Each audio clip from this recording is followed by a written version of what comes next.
You're in the blender of youth sports. What do you mean by blender? We're all in. We have something good or bad 7 days a week, games or practices. And you just said you love being in the stands. I'm really good when I'm on the field, whether I'm the head coach or the assistant. Man, it's process. It's positive. Rhett, I suck watching in the stands. Welcome to Surviving Youth Sports Podcast, where we dive into real stories behind the wins, the losses, and the lessons that come with raising, coaching, and being young athletes. I'm your host, Rhett Parker, lifelong coach, dad, and believer that sports are about far more than just the scoreboard. Each week, we explore honest perspectives, real experiences, and the moments that shape who we become through the game. Don't forget to follow, subscribe, and share the show with someone who needs to hear it. Now let's get into it. Hi, and welcome back to another episode of Surviving Youth Sports. I'm your host, Rhett Parker, and today we have Brandon Harmon, pitching coach, recruiting coordinator, 11U basketball coach, Gonzaga, Spokane. I mean, we can pick a title. You're probably not a title guy, Harm, but we can pick a title, I guess. But welcome to the show. I'm fired up to be here and to take some of our many conversations that we've had in private and I guess make some of them public. 100%. And we're in a very similar boat. Actually, I want to say it was a summer or two ago. I think we were talking about a playing career or played against this person. And then we found out we played against each other in the West Coast League and pitched against each other. I probably won't go over the box scores. I don't think it was good for either one of us, but it's just such a small world. And over the years, we've had so many conversations because I have two sixth graders and a third grader and a kindergartner, and you have a fifth grader, a third grader, and a kindergartner. And so I think you texted me something the other day and you said something that really got me thinking. You're in the blender of youth sports. Also with your job, because I guess it's amateur still. College is still amateur. But what do you mean by blender? Yeah, I think just we're all in. It's, go from our practices here, and that's obviously my first priority. But if I had a hobby right now, it's going to tonight at 6:30 to coach a third grade girls basketball team and get every piece out of that, that I can before we really start traveling. It's my 11-year-old. We did a baseball workout last night with his team. And then the rest of the nights, it's getting them to their other practices. We have something good or bad 7 days a week, games or practices. And as a family, we love it. People ask us over here if we ski, and I kind of just smile at them like, no, that's not on our radar, because we are full in on supporting them on what they want to pursue. You're in the car all the time because it's 15 minutes and then it's rotating to the next person. Because last night I go taekwondo, drop off, run somebody else over to basketball, back to taekwondo pickup, run back home, grab two people for soccer, rotate it back around, pick the best. I didn't get out of the car.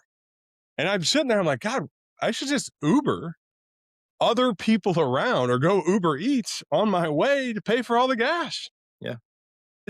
It's interesting about that, though. And I think this is kind of a full circle thing, but when I started off this college gig of coaching, giving private lessons was a big part of the deal, right? That's how you survive your first 4 or 5 years. And I remember at that time I didn't have kids, and I made a comment to a dad who actually his son ended up being a Division I baseball player down the road. But I'm like, man, you guys drive a lot. That's got to be old. And he made a comment to me at the time of like, sometimes that windshield time is the best time I get with my kids, because there can be no distraction, right? You take a device away from them. And I thought about it just as you're saying that last night. We have about a 25-minute drive home from the campus to our house. And me and my 11-year-old, we got 25 minutes. It's just me and him talking, which when you have multiple kids, when does that ever happen? So that's a secondary benefit that I've actually really come to enjoy, where, at times it's my wife might not share those sentiments when she's running around like a chicken with her head cut off on some days, especially here. I tell everybody these next 4 months, I'd become a real deadbeat dad because we're gone. We're in our season. So yeah, no, and it's interesting because it sometimes you just feel so rushed. when you only have one in the car and you just take a breath and you're like, "Hey, how was this?" And you do try to do that catch up when you have multiple kids but man, it is a blender though. Like you just or it's waves crashing down on you. So, like, obviously coach my oldest son's 12U team and man, I'm like, I do think about you and there's some other coaching friends I have. I'm like, God, how do you go from, hey, by the way, hey, we need to locate 95-mile-an-hour fastball here. Okay. Hey, where's your grades? Are we doing what we're doing in the weight room? Okay. All right. Third grade basketball. Okay. No, chest pass, not bounce pass. Like the transition sometimes of what you guys have to go through. You're like, my God, it's a 180. Yeah. It at times though that for me it becomes like really refreshing though too because yeah, like you said, going and coaching third grade girls basketball tonight. There's you haven't seen a jump ball. It's a lot of Yeah. jump balls, Yeah. but you do and you get to start to see it for the pure part of just learning, and I think keeps you fresh. And I think inherently, like I love to coach, like, Hmm. but at times like the college gig it's a job, like, and there's pressures and there's extra outside things that are you got to deal with. Where sometimes that hour you get to just go coach a bunch of 9-year olds. It's about just going and having that hour, and then you get to cut it loose, which is really fun for me. And obviously, seeing it through your kids' eyes is pretty special. I'll give you the flip side though. If you're somebody that is like me, that's been a college coach and scouted and sometimes when all you do essentially and obviously in the fall, I get to be around some higher level high school kids, which is I'm sometimes the opposite because I'm really only around youth. And sometimes I'm like, man, I want to talk approach. I want to sit there and like, I mean, at where I'm like, God, I just want to sit and have a conversation, not about how to load our hands or to get balance, but like, hey, what's this guy trying to do? He's trying to throw change up. Like, what are you thinking? It is the opposite sometimes for people like me of like, God, I just want to be around some high level people right now and have a real legitimate like conversation with somebody that's going to go play college or professional baseball. Right. So I do think that at times the wares are different, right? I always take a look and I go, would I want my kid to play for that person? It's not just college, it's high school. By the way, you made the list. Congratulations. But do you ever have those feelings of like, I'll teach him the baseball stuff. That's not a problem. Is that person gonna make my son a man or my daughter a strong, independent woman? Or like, do you ever have those thoughts? Oh, I mean, all the time, and I think if I put on my coaches, my Zags cap now, I think the a thing that we talk about all the time, you can go play for anybody if you're winning, right? Winning covers up, but what's it going to be like when things aren't? I won't say yep. But what's it going to be like, when we lose and we get our hearts ripped out and you Mhm. lose a game? Or do we still want to be around each other? And I think that tries to be how I want to define it. And I think coaches obviously play a huge role in the values that they're going to project. At the end of the day, for our family, like that's going to come from hopefully my wife and I and our inner circle. But I'm also aware like not everybody has that background. And so I look at my own upbringing and talking about like youth sports and my little league coach, my high school coach, my college coaches, my summer collegiate, all those. Like I was very, very blessed to have the people that surrounded me. So I think about that all the time. I mean, that's part of our role is to, yeah, let's treat people with respect. Let's talk about things that are gonna translate to when you show up as an 18-year-old that doesn't know anything, and by the time you're 22, hopefully you have some ideas of how to go and function and be treated like an adult, which is, I think that's one of the easiest things. Be honest with people and treat them with respect. But with where college athletics is going, and it's a trickle down effect, it's going away. I just and it's not everyone, and I'm sure there's going to be some things that we say over the course of trying to do what we're doing here that definitely offend some people and people that I even know. But the reality is, and I've said this to you. I think I said this to you in the fall, where I'm watching people get dropped the day before signing day. Kids, why are you a coach? Like, if you do that, why are you coaching? And we're not talking about people that are competing for a national title either. And I know there's a fine line, and the dad, but like I don't want my son to play for somebody like that or daughter. They're kids. And I get it. It's getting professionalized, youth sports and college sports. I understand it. And you see it firsthand with basketball where you coach. I mean, those guys are getting paid, I would imagine, pretty well at Gonzaga.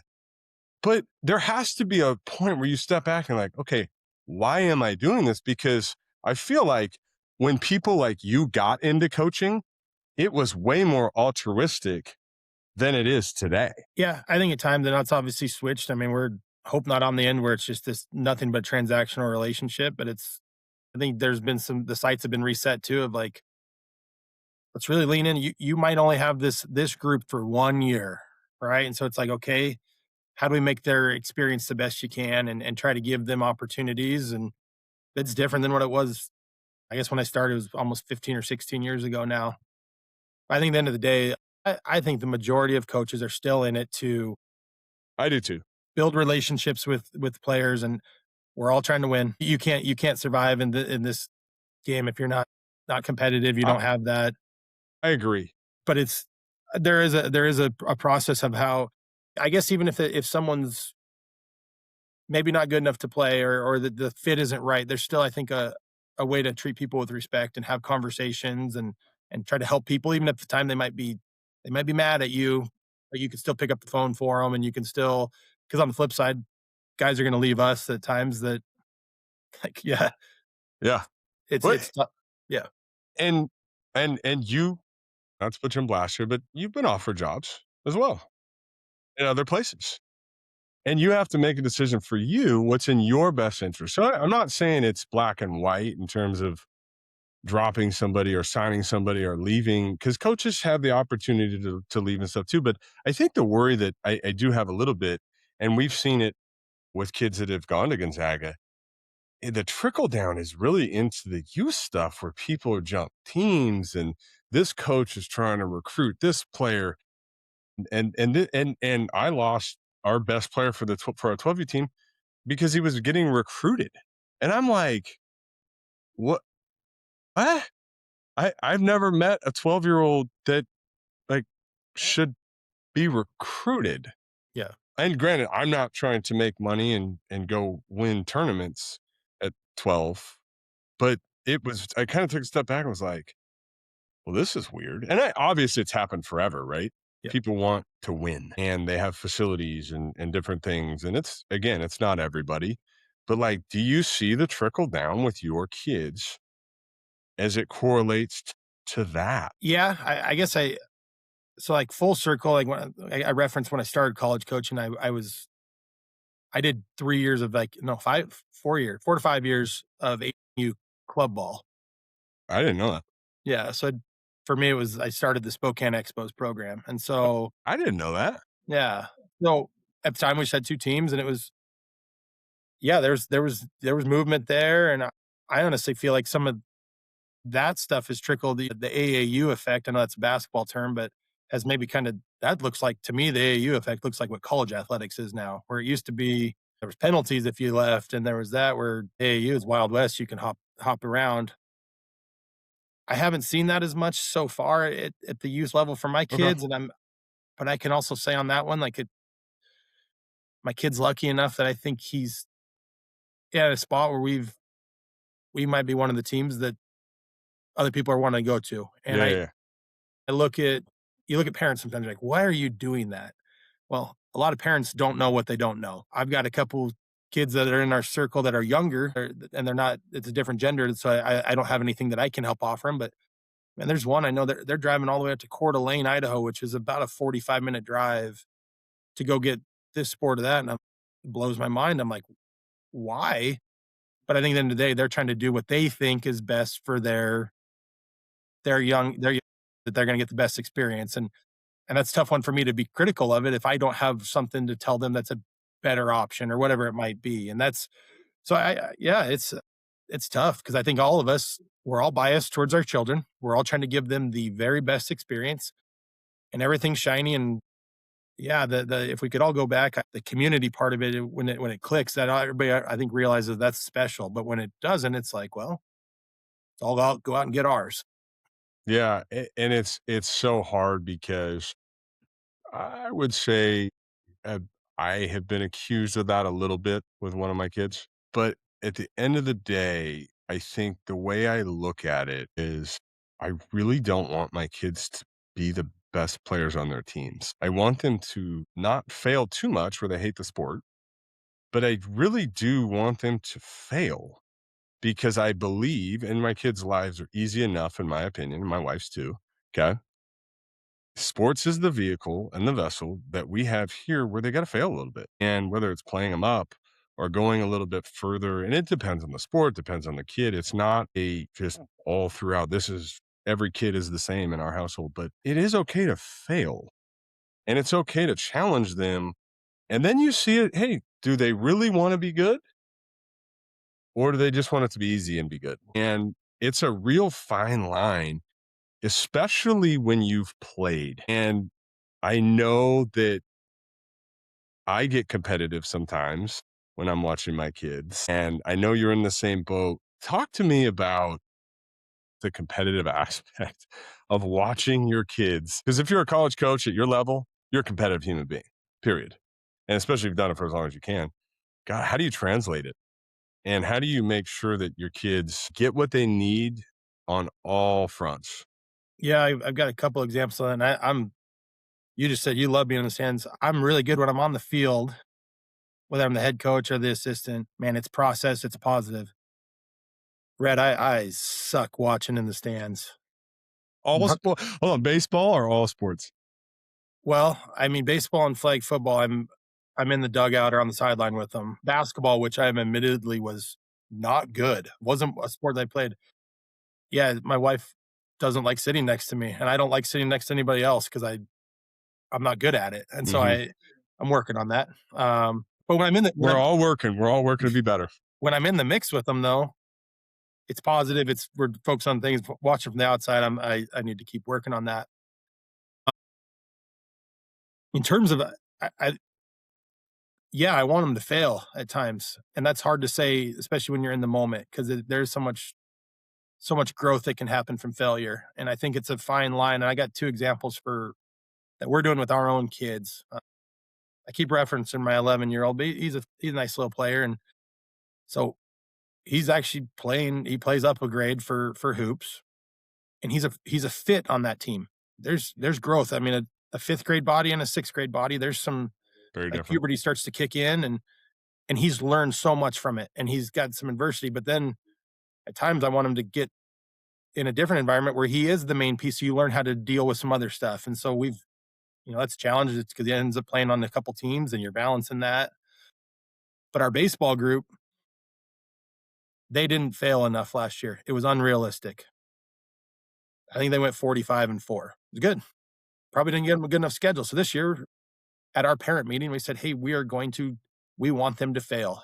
Hitting 600 isn't a real thing. Hmm. It means you're not facing good enough. Right. And hopefully, but we're also trying to keep in perspective that Yeah. we don't need to be in Seattle every single weekend or whatever. They're 11. Does this really, really matter? So we're going to try to balance that out and put them in some spots that, yeah, there's hopefully some adversity. Hopefully we learn if you lose, it sucks, but it's not the end of the world. And we still can go to Dairy Queen afterwards and still be positive. Like that's what we're trying to create with our group. Cause to think that you're on a team that just constantly wins, man, unless you're that NAIA from down in Louisiana right now, that's you better learn how to bounce back the next day in sports and Correct. life. So Correct. Correct. We could talk about that NAI in Louisiana and the age of their players too if we wanted to, but I think we'll move on to something else. But I do think it's a balance. And I think it's just different for every group, for every person. And you said, does it really matter? I think it matters in the context that you want it to. It matters that you want them to have enough success where they love the sport and they want to keep playing. But then they need to fail enough to go, wow, I need to get better if I want to keep having success when it starts to get here and people start to get better and I have to deal with that. And I think there's people and there's kids that I've coached that have been to Gonzaga that haven't failed enough. I mean, there's two in my head right now where I remember some conversations their freshman year of like, what did you think was going to happen? Yeah, you're not throwing for 2 weeks because the last time you threw, you gave up 6 and you walked 5 people. You're not like, what did you do? What have you done since then? I'm talking college, but you can equate it to 11-year-olds or third graders or high school kids. It doesn't matter. Okay, you didn't like walking 5 people and you want to play more.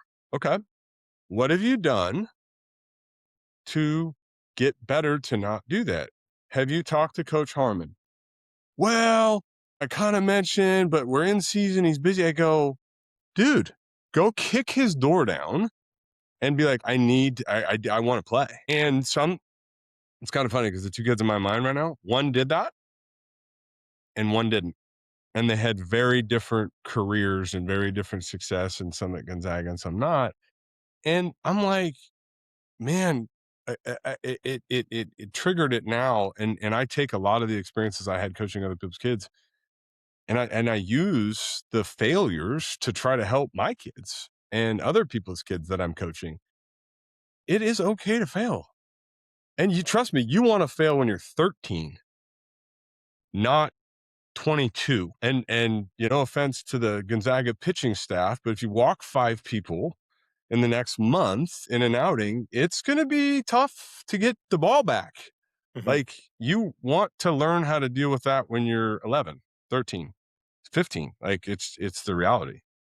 Yeah. I mean, you could go down that. I mean, you just look at the format of high school baseball at times right now too. Of there's some kids that you see them all you see on them is a 1 inning clip where it's all highlights, and it's like, does anybody pitch 6 innings anymore? And that's the college side's part of the problem on that because yeah, you're trying to just go in and watch, and but then you see some of these kids that have really made jumps. I mean, we have a junior this year is going to be a nice draft pick that he didn't do. I don't even know if he did P&W games. Probably just fell through the cracks. The kind of guy, 3-sport guy that he had to do everything for every team. And I think some of those things really created some skill sets for him that are really shining through right now. And so it's a balance on that. And the specialization in sports. I'm not saying it's good or bad because we have both on. We had a prospect camp on Sunday, and a parent asked, "What do you think about 2-sport athletes?" And I'm like, "Well, my boss played football and baseball at Stanford. I liked playing football in high school. We're supportive of it. But our roster would tell you there's probably half of our 34 might have just been baseball guys, and that's fine. And it comes down to what our answer ended up being like, do what you really love and enjoy, and like don't let someone tell you you can't play football. If you love it and you're a big part of your team, go do it. Mhm. If you're just doing it to check a box, that might be a different equation. But I think kind of gets back to that your inner circle of like what experience are you trying to have? What are you trying to get out of this? And I think we said it off air, but FOMO is a real thing. Everybody thinks they're missing out on this opportunity. Sometimes maybe there are, because there are some experiences for whether it's a 11U tournament, a 16-year-old tournament that are really cool. They're experiences. I didn't say they're showcases. I said they're experiences that you take a group back to Minnesota and you guys went back to Baltimore, yeah. Baltimore, and you ask kids that do that and they're like, man, that was do they even they might remember the first year what their outing looked like, but then 5 years they're like, man, you remember what we did to Johnny in the hotel, like, Mhm. when we went to this and that, and man, Rhett taught me everything about life, the whole deal. Yeah. Well, hopefully not too many of those guys went to Gonzaga if I'm teaching them about life. But in FOMO, fear of missing out, I believe a lot of that leads to the specialization. And sometimes the kids want it and sometimes they don't. And I think that one of the things that I preach, you have to read your kids. And I can't read your kids. You can't read someone else's kids. You have to do it as a parent and understand that you might think your kid wants this and they don't. Now, fine line. If I and we got kindergartners especially, I mean, if I said, hey, eat as much cookies as you want every day, that dude's going to go in there and just do whatever he wants. right? So there's a fine line of like, hey, you need to do this for XYZ reason as a parent. But man, sports, you know, I feel like you really need to support what your kids want, and you need to know when to push the button and when to back off. And man, I feel like it's such a fine line as a dad to do that. 100%. Yeah, because it all comes back to I don't think there's any parent that doesn't.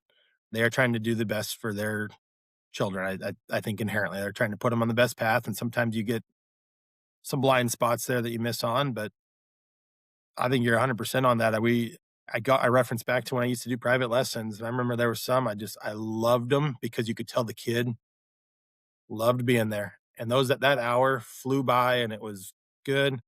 And then you knew you had one coming up at 7 o'clock on Thursday that was like, he has no want of being here, and his dad's gonna sit on the bucket, and I'm gonna need to tell the dad he needs to stop because I'm the instructor. Hmm. And you felt bad for the kid because he was getting forced to be there, and it's Oh, that's the worst. I did it, dude. You don't have to tell me. I did yeah, it when I was pitching coach at Green River and I was playing indie ball because I needed the money. yeah, And you're just sitting there, and man, God, even the half-hour lessons. I mean, you just keep looking at your watch, like, oh my God, it is like molasses, and you do feel bad for the kids because they don't want to be there, and the parents want it, and it kind of made you sad to a degree. I had yeah, to trust me. I is yeah. in the same boat that you were, probably right around the same time.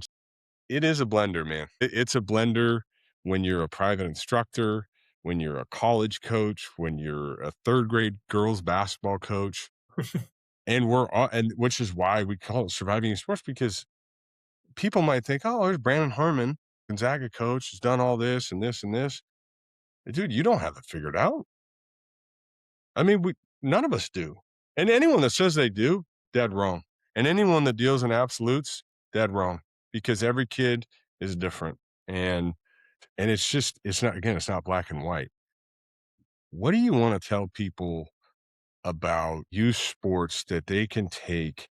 And I'm going to give you the first two-parter on this one, because you have to wear different hats, and people don't understand this sometimes. You got Gonzaga baseball coach, and then you got 11U baseball coach, third grade. Have you done the kindergarten stuff yet, by the way? But yeah, Oh had my God. kindergarten boys for I did basketball this year. Well, yeah, that's one I felt, I mean, 40 minutes, I felt like I'd been there for 5 hours. I'll just say the kindergarten basketball one, and maybe I'm a little bit intimidated because I've done this a lot and like, okay, he's got it dialed in. A few times I looked over and looking at some dads being like, "You wanna jump in here and tell Johnny to quit?"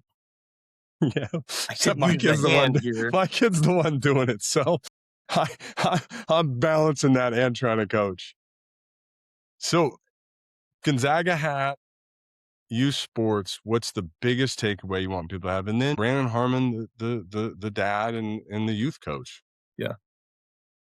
Ooh, with the Gonzaga hat on, I think being realistic to what your experience you're trying to have, and I think whether it's chasing tournaments, whether it's chasing teams, like, I really believe the recruiting side of things, especially in today's day and age, is going to, at least at our level, is gonna take care of itself. Like, you know, UW and Oregon State, they're going to Gonzaga, Washington State, they're going to go wherever you are to find you, and the word of mouth is gonna go. That's for the obvious guys. Now, if you're the fringe guy, I think that's where that's where you get caught into where do I put my time, where do I put my resources? But I just think so many guys start to put the cart ahead of the horse on that one, and like, I gotta go do this and that, and then they kind of lose perspective of being a teammate, of being with your friends, of having experiences that are valuable, and they get soured on it. Like, how many kids have we run into too that are just like, this is not good, because I think you go into it with the perspective of like, I have to get a scholarship out of this, I have to do that, and by the time they're recruitable, junior, senior year, they're like, "Oh, is this really what I wanna do?" And that's Mhm. sad. So I think trying to do your best to surround yourself with people who are gonna give you honesty, but also help get you on that right path, and I know that that's not easy. Like, Right. easy for me to say, I'm well connected in this city that I'm gonna be in that. But if you're Johnny who's from a single parent, where does that information come from? And that's where there's some challenges. I'll interject. Being a fringe Division One baseball player or a fringe Division One athlete, and I had a parent say this to me, whose son ended up getting to a Division One at the very end of a cycle a few years back, and now he's playing professional baseball in Australia. It's purgatory. It is purgatory because you kind of, I mean, I remember him saying this to me. You kind of have to do everything because, like, but I want to point this out to parents of all athletes. If I took 1,000 high school baseball players in just to say the Northwest, 50 of them are good enough to play at Gonzaga. I'm talking about the top people. Let's just say 50, maybe 20 French, maybe 30. Not even, you won't get 100 all in. You just said it. Be realistic. If your kid is a senior in high school and is a good pitcher that throws 84 miles an hour and he's right-handed, you don't need to do everything. Right. I mean, that's where, and as soon as he pops his first 90, I don't want to put an objective number, but you get Yeah, what I'm I saying. Like do. I do. something that's exciting like that. Yeah, I don't think Eddie at UW is going to be bashful. I don't think Coach Waz is going to be Mhm, bashful. Like, mhm. we're not going to, like, you're going to try to move on it, but that's a real thing, and I think you're 100% right on that. Like, if the local JC isn't calling you, do you really need to travel up and down the West Coast to go to every prospect camp? Probably not. Unless you Unless you want want to, to. unless your objective to go into it is like, hey, yeah, I have the resources to go do this. But if you're going in and putting all your eggs in that basket, that's probably not realistic, and it creates a heck of a lot of stress, which is part of the deal at times. That's a big decision, but it's also like, man, that's you almost get jealous of the kid that's just like, yeah, I'm kind of naive. I don't know, and I'm gonna go to CBC or Spokane for 2 years and see how good I can get. And those guys, that's kind of that pure. Or the kid that plays on some of these select teams that knows they're not playing in college, that's just a decent player, or doesn't wanna go play at the local JC or NAI or Division III, like, and is like, "Man, I'm having a blast, and I wanna win a state title, and I wanna have a good summer with my friends, and then I'm done, and then I'm gonna go be a student at Gonzaga or Washington." So give me the flip side. Give me the blender view. I still think the end of the day, and I need to check myself on this all the time, but the end of the day, our biggest responsibility as youth coaches is that they are excited to come back again to the next day, next practice, next game. Yep, you want to try to find that balance of getting them in as competitive an environment that's appropriate for their individual and team skill level. But I made the comment earlier, like, does this 11-year old stuff really matter? To some degree, it does. But I'll take myself for an example. I was an okay youth player, and then between my freshman and sophomore summer, I went from being 6 foot to 6'4", and my velo probably jumped 8 or 9 miles an hour. I loved to play. I couldn't tell you what, loved to play, and I got some genetics that puberty hit me at the right Hmm. time, and that was good. And so I I'm think that sorry, that's say that for the people in the back. Genetics? Oh, okay. I just I've used that word a bunch on here because it is so important to understand that. Sorry. yeah. And every kid, there's gonna be great players that don't have a parent that ever touched a ball at any point in their life that are gonna be really good players. But just having positive experiences and wanting them to, I don't know what the burnout rate is, but I know that for our sport, specifically in baseball, I know that transition from 5th grade till about ninth grade, I mean, that's where the game gets hard, gets curveballs start becoming a thing, the field gets bigger. It's a Failure. boring sport compared to some others. It's just slow. It's Failure. inherently Failure. Yep, failure, and it's inherently slow. So as coaches, what can we do to make them still enjoy it, to love the nuances that all these baseball guys just that we latch on to, but we gotta make it that they wanna come the next day, that it's not, they're not out chasing.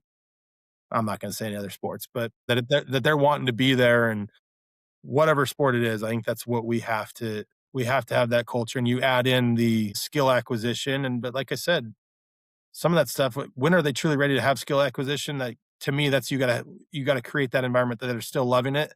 When that time comes that they're truly learning, that when those intersect, that those are both Mm. at their highest peak.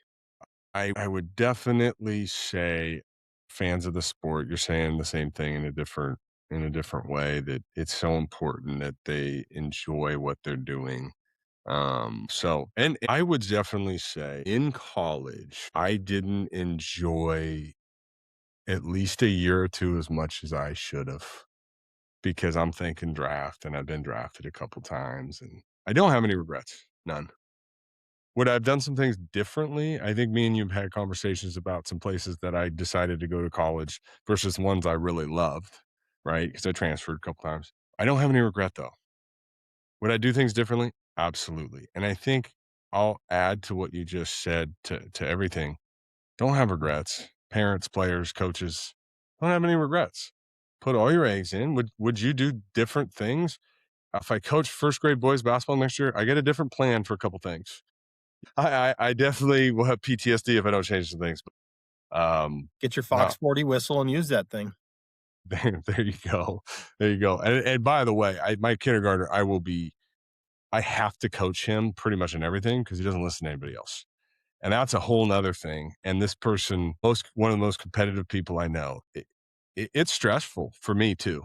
And so we're all going through the blender. I'm going to use that now. I'm going to steal that. Don't copyright it before we get off. When you make a shirt, just make sure I get one of them. Okay, I like it. I like it, man. Thanks for joining us today. I would say I really do appreciate our friendship because we are really in similar boats with our kids' ages, and obviously we grew up on opposite sides of the state of Washington, but it's a small world, and I appreciate all that you're doing. And and on a lighthearted note here, you're on the list. You're on the list. My kids will play for you. My kids will play for you. Let's get it where they're ready. If we can just get this PNW games where we have, the side field, that would check a lot of boxes for me. So I think shout out Coach Brossman at Santa Clara, I think one of these years PNW Games has it's a big event in the Northwest for a lot of the best baseball players from a bunch of the states and British Columbia. But one of the running jokes is when our kids get to that age and you see Harmon jersey with Harmon on the back and Coach Brossman and Coach Ballantyne from Michigan and Parker, you're gonna be like, this is a nepotism team. Look at all these guys to start trading each other's kids. But it'd be fun. it is a community. It's a small community of people that care, and we're all kind of in this together. So I appreciate your time. Good luck to start the season, and yeah, let's just keep surviving youth sports together, brother. Thanks, Rhett. Appreciate it. Thanks for joining us on Surviving Youth Sports. Remember, the scoreboard may tell a different story, but the snacks, the car rides, and the questionable coaching decisions, that's where the real memories and the real survival skills come from. Please share, subscribe, and follow us.